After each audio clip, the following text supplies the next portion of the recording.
Hi, it's Laura at Aquamarine18. Thanks for stopping by my channel today. Welcome or welcome back.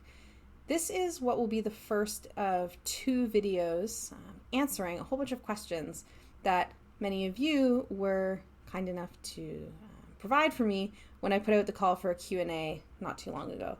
I was really enjoying and have been really enjoying watching the Q&A videos on other folks' channels, so I wanted to make one, and I really appreciate that folks gave me so many questions that I have to split it into two videos.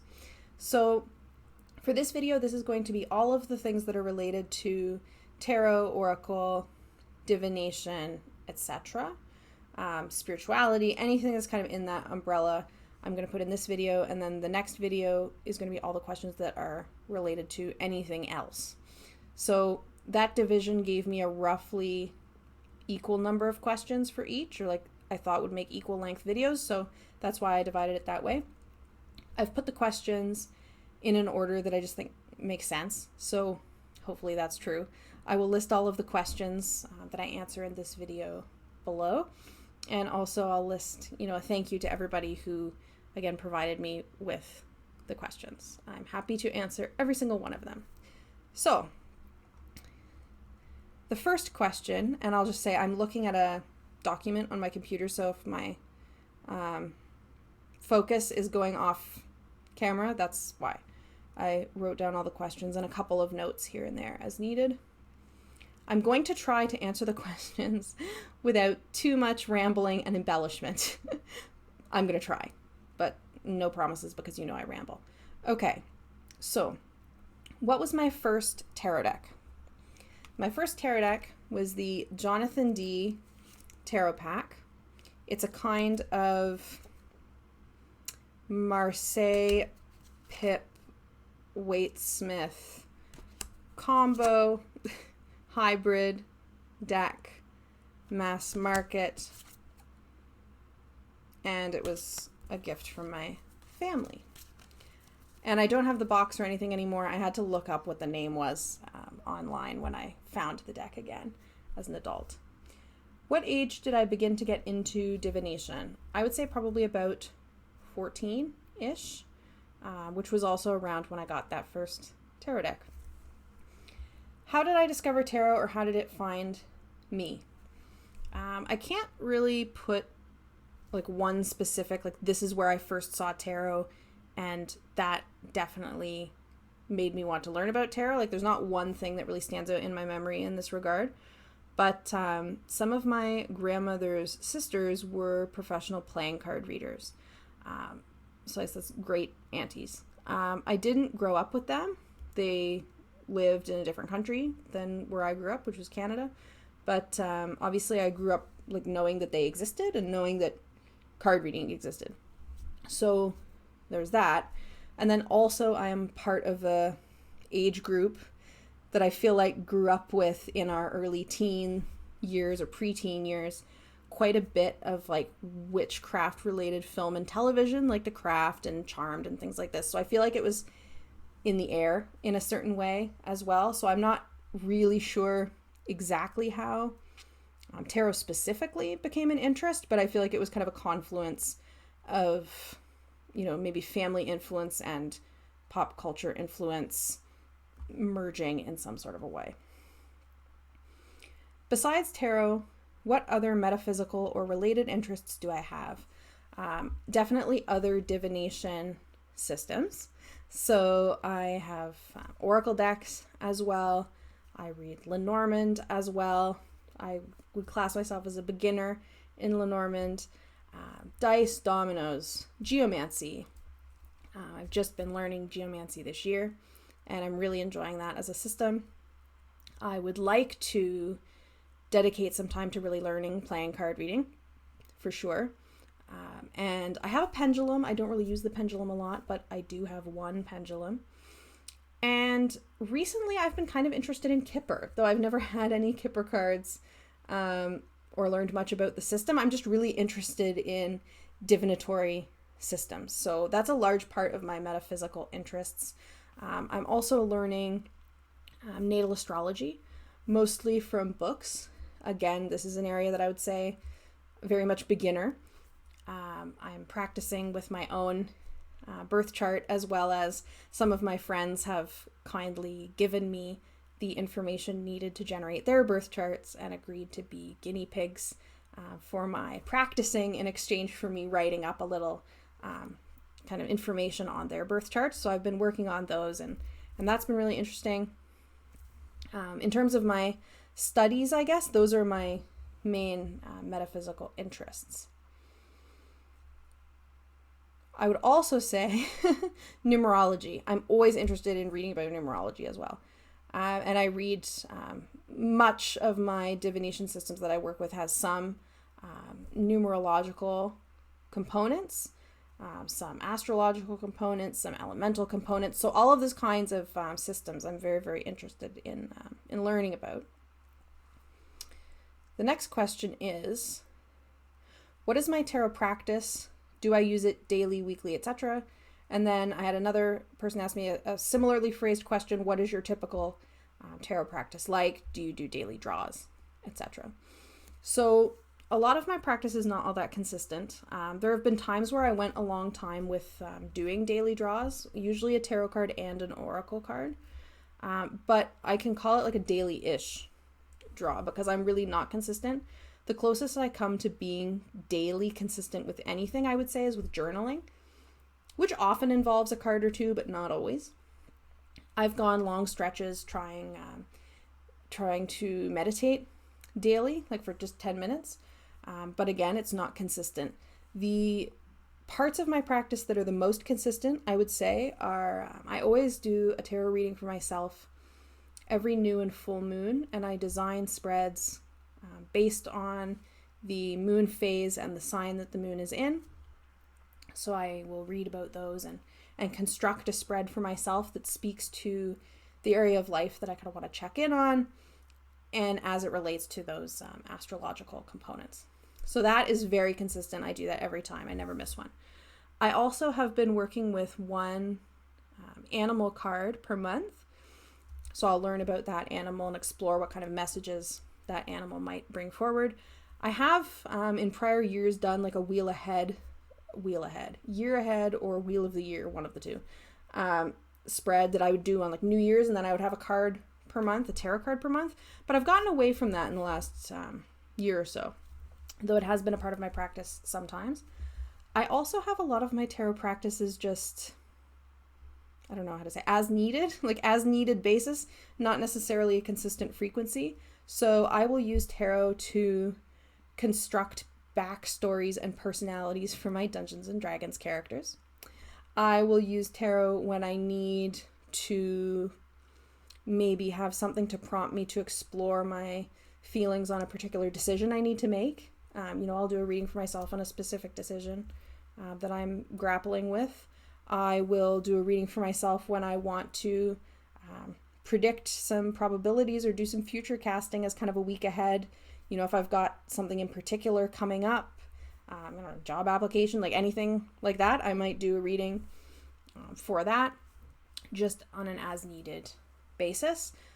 99% of the time I'm reading for myself. I will occasionally do a reading for someone else in my life, like a friend or my partner or something like that, but not too often. That's my tarot practice. It's inconsistent. Inconsistent, but always there,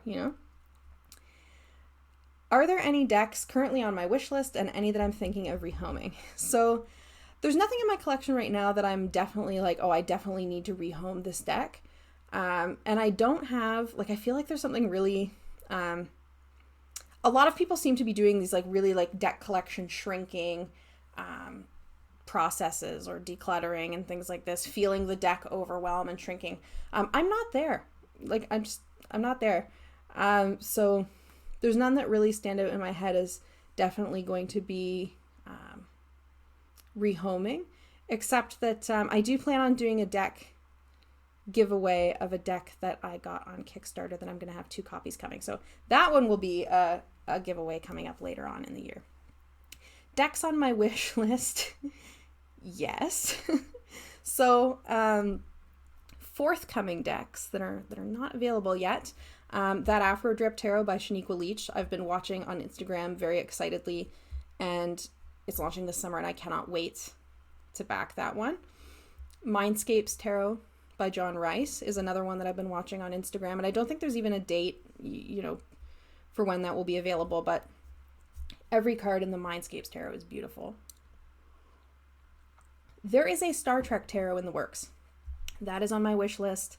It is kind of on hold right now because part of the creator's plan for making the Star Trek Tarot available was to have it on the convention circuit, and conventions aren't running right now for obvious reasons.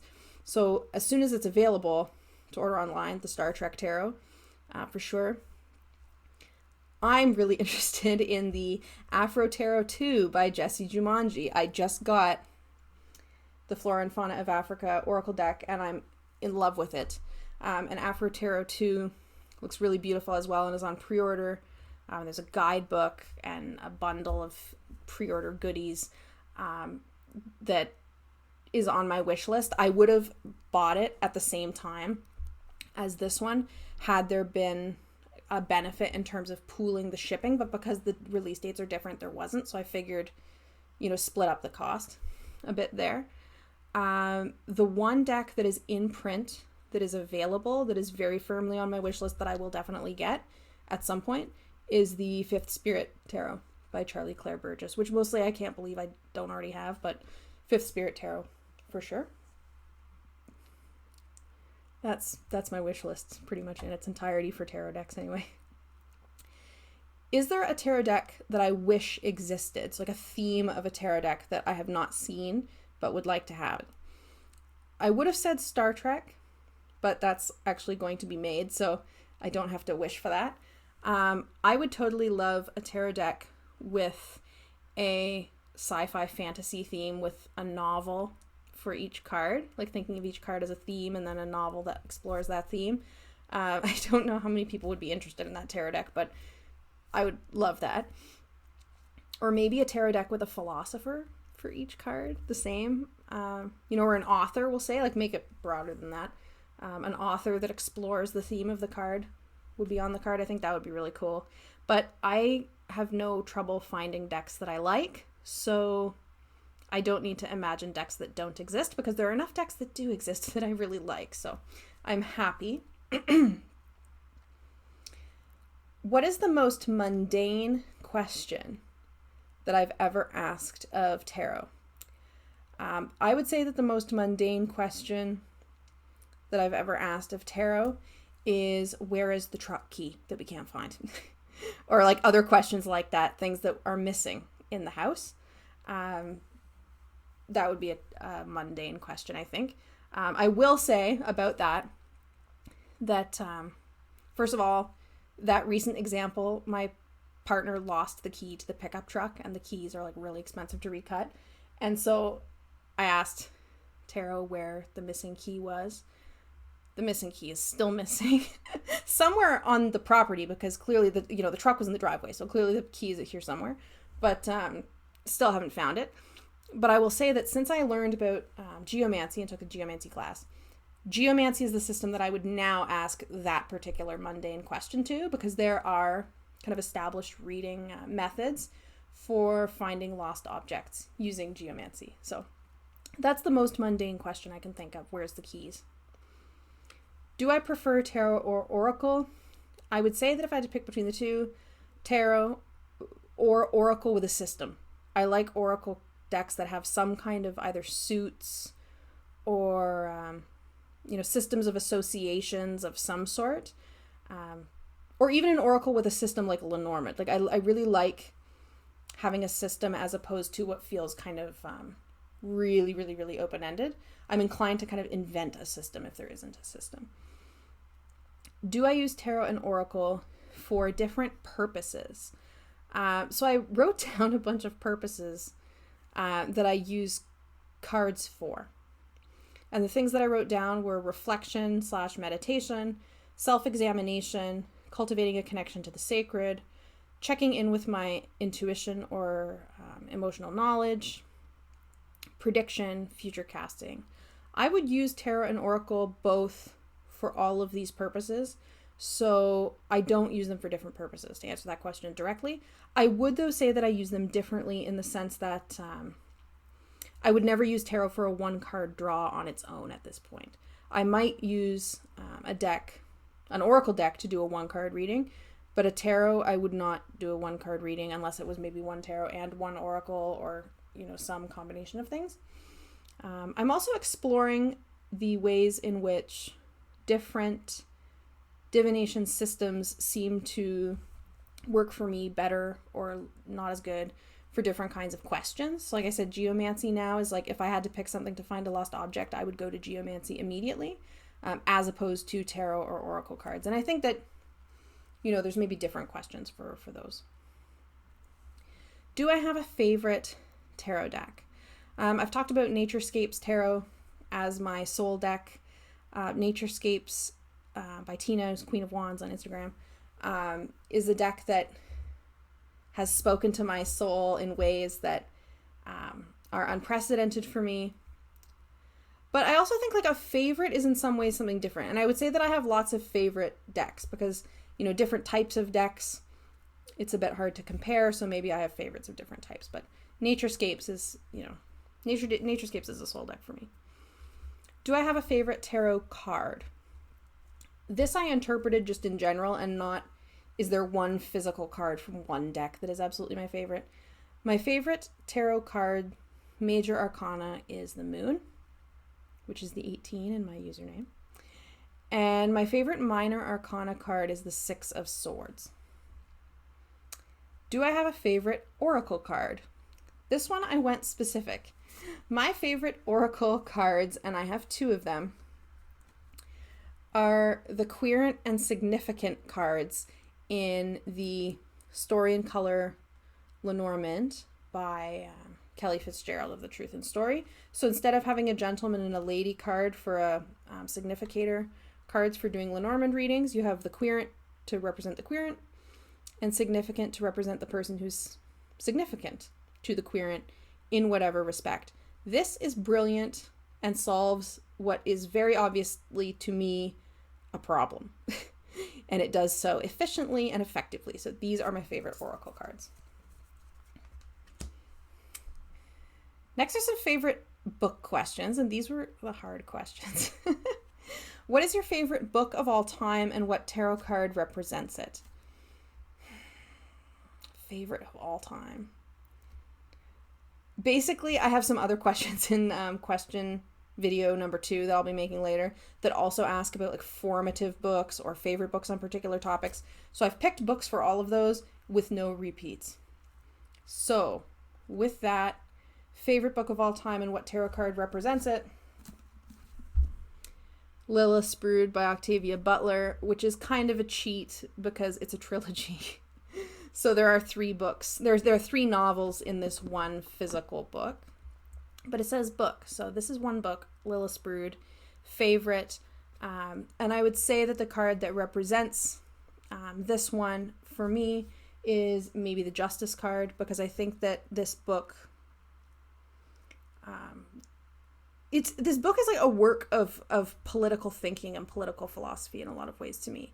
And it explores a lot of these questions that relate to justice and injustice. And I'm not going to give away anything about the plot, for folks who haven't read this book, but, just as an example of that and why I would say the Justice card, the aliens in this book, there are aliens in the book, the Oankali tell the main character that they believe that humans have a fatal flaw, and the fatal flaw is the combination of being intelligent and organizing in hierarchical ways as being a downfall. And I think that that's a very early in the book idea that's presented, but I think that this book explores a lot of justice related questions in very thought-provoking, intense ways, that have stuck with me. I'm due for a reread on this book. But yeah, Justice and the Lilith's Brood by Octavia E. Butler. Then the flip side of that question, what is your favorite tarot card of all time? And what book does it make you think of? So again, I just went like favorite tarot card of all time. I didn't pick one physical card out of one deck. Just in general, I went with the Moon card as being my favorite card. And a book that the Moon card makes me think of that's also a favorite book is The Dispossessed by Ursula K. Le Guin. Ursula Le Guin and Octavia Butler are two of my all-time favorite authors, for sure. But The Dispossessed reminds me of the Moon card. The Moon card makes me think of The Dispossessed for a couple of reasons. One of which is that, you can see that there's, a person standing there on a moon with a planet in the background. So in the plot of this book, there's a planet with a human society on it. And then that planet has a moon, which also has a human society on it. It's an anarchist society. Anarchists on the home planet were basically given the moon as a place to be because they became so powerful and they, just wanted them out. So in terms of like a literal moon, it reminds me of it for that reason. But also, it's an interesting book as well because it's not on the title, it's not on the cover of this one, but the subtitle traditionally associated with this book is an ambiguous utopia.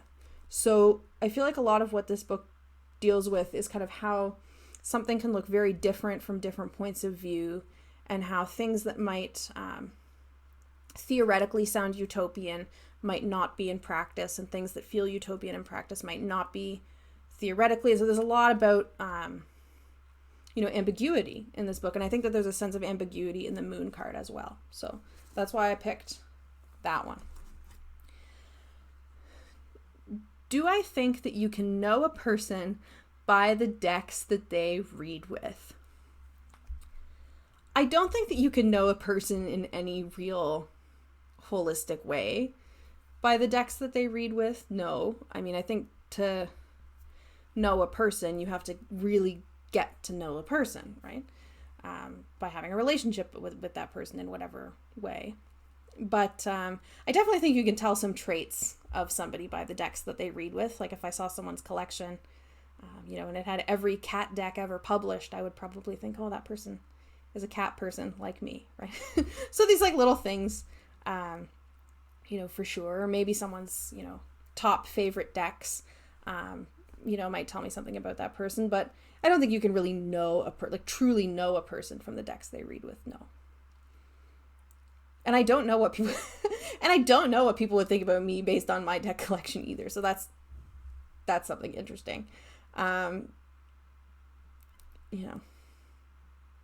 feel like somebody could probably look at my deck collection and know that I'm part of the LGBT community, and a feminist, but I'm not sure, what else that they might know about me. So, next question. Oh, this is Manuela's question from Place of Stillness. Have I ever cast a protection spell or, done anything like that over my outdoor gear or camp to protect it from mice, spiders, bears, or similar? Yes. Walking around the perimeter of the campsite, of course. Mostly, though, for me, I will say that it's bears. I'm really not concerned. I'm not concerned so much about spiders in the place that I live. Like, there really aren't any spiders that I'm going to encounter that would be like a danger to my health or life, so it's not really a concern. But certainly bears are a concern when it comes to camping in this region. So yes. And I haven't done this yet, but now that camping season is arriving, I plan to make some sigils on some of my gear, like my backpack and that. So that will be something that is a upcoming project. Maybe that's something I can share on my channel, actually. I've been meaning to share more sigils. I'll share my backpack sigil that I'm making.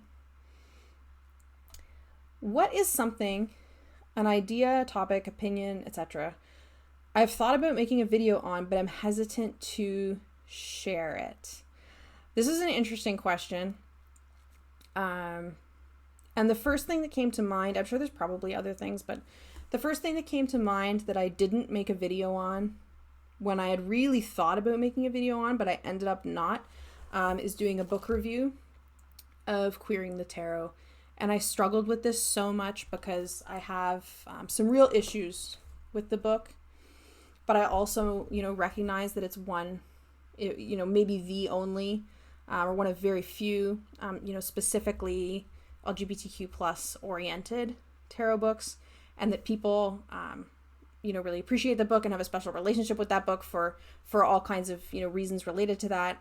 And I wouldn't want my criticisms to dampen anybody's appreciation of or love of the book who has really gained a lot from it. So I really struggled.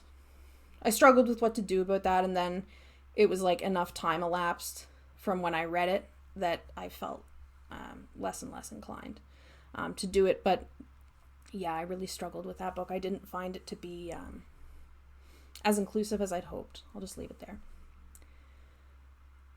The next question is, can a single card break a deck for me?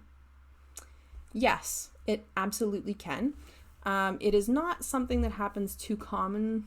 I don't think that a single card will break a deck for me. But I will never own the Slow Tarot because the Devil card in the Slow Tarot is a nude fat person surrounded by cake and alcohol. And I feel like regardless of the intent of that, regardless of what the guidebook says about that, I think that feeds into some really negative and nasty associations. I would never be comfortable with that. So yeah, the Slow Tarot is, the artwork is beautiful in many respects, but that one Devil card, I will never own that deck. Does my interest in divination ever overlap with my academic work, or are they separate? So they're separate in the sense that I have never mentioned divination in my teaching. I've never mentioned divination in my research so far anyway. It hasn't come into that area of my life at all. Though that said, that could change because something I'm exploring right now, and it's very tentative exploring.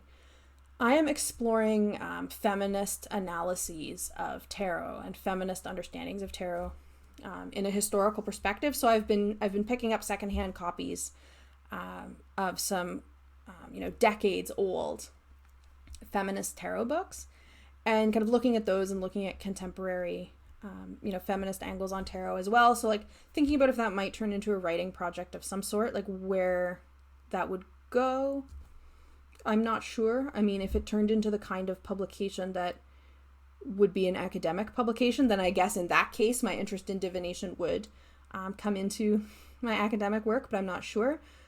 If I decide to go that way and put it in a publication that, I'll want it to be a what is this called? A open access publication, one that people can read without having affiliations or subscriptions to it, because journal subscriptions are really expensive. So I would want it to be readable to a broader tarot audience if I do decide to publish on something like that. But again, it's very, very tentative at this point. Just something I'm exploring for my own curiosity. There is overlap in my divination and academic work in the sense that areas that I work in academically, like feminism, teaching feminism and studying feminism, feminism permeates my entire life. So that absolutely, my feminist politic and analysis and approach to life absolutely comes into my divination practice, because how could it not? And I also use, I will use tarot and oracle and different tools like that to explore theoretical questions, philosophical ideas, which have also been a part of my my education. So there's those kinds of overlaps as well. I could probably think of more, but that's what came to mind first. And then my last question for this video: how do I feel that my academic studies have influenced my divination practice, or my academic studies have influenced my tarot practice. Certainly, again, the theoretical and political frameworks that I've developed in part over the course of my education, but not exclusively because of my education. In terms of those things impacting how I see the world, inevitably they're going to impact how I divine, right? Because I think that how you see the world inevitably is going to play into how you work with tarot, how you engage with tarot, whatever it is. I also think this is a question that I could ramble on for a really, really long time. But the other thing that comes to mind as academic studies influencing my divination practice is that, to pick out on something like really specific, spending time studying and teaching epistemology, which is a philosophical area that looks at knowledge and kind of what knowledge is, what counts as knowledge, how we know things, what we can know, what are considered valid sources of knowledge, what is considered knowledge versus opinion, like all of these kinds of questions, epistemological questions. This is not my specialty, but having a background in philosophy and teaching theory courses, spending time thinking about these kind of epistemological questions, and particularly feminist standpoint epistemology and kind of feminist, postmodern, post-structural kinds of epistemologies that inform the way that I think, means that I understand knowledge to be always situated, right? And knowledge is something that I think is always from a particular perspective, is what I mean by that. You always know as yourself from where you are, right? And so that means that when it comes to my divination practices, the idea of reading the cards objectively becomes something that can't be an ideal for me, right? At least not in the conventional sense of objective meaning kind of taking myself out of it, or like bracketing my particular position and my particular ideas in order to, this kind of bird's eye view of what's going on that is not specific to me, because of my understandings of epistemology. And maybe this is a separate video to talk more about. And my understanding that knowledge is always from a perspective and always situated, and anything that I know, anything that I read, say in the cards or read in a text, it doesn't matter. I think about the cards as a text a lot of the time. But anything that I read in the cards, I'm reading from my perspective, right? And I'm reading, with all of like what that means, right? Everything that I bring to the cards, I can't leave over to one side, right? I'm always reading the cards from my own perspective, not from some like neutral perspective with no preconceived notions about anything about the world. So I don't ever try to be objective. That's what I would say my academic studies have influenced my divination. That's the first thing that I kind of thought of. So that's all the questions that I want to answer in this one. I'm quite proud of myself that I managed to stay at 30 minutes roughly. So thank you again so much for folks who contributed the questions. I will look forward to answering the rest of the questions, the miscellaneous questions that have a lot of questions to do with books. But there's also some questions I think about food and travel and my ideal day, and I think maybe some hobbies and favorite places and things like that. So that'll be in video number 2, which I will film and post at a later date. Thank you so much for watching, and thanks again especially for folks who asked me the questions. Have a great day, and I will see you all soon.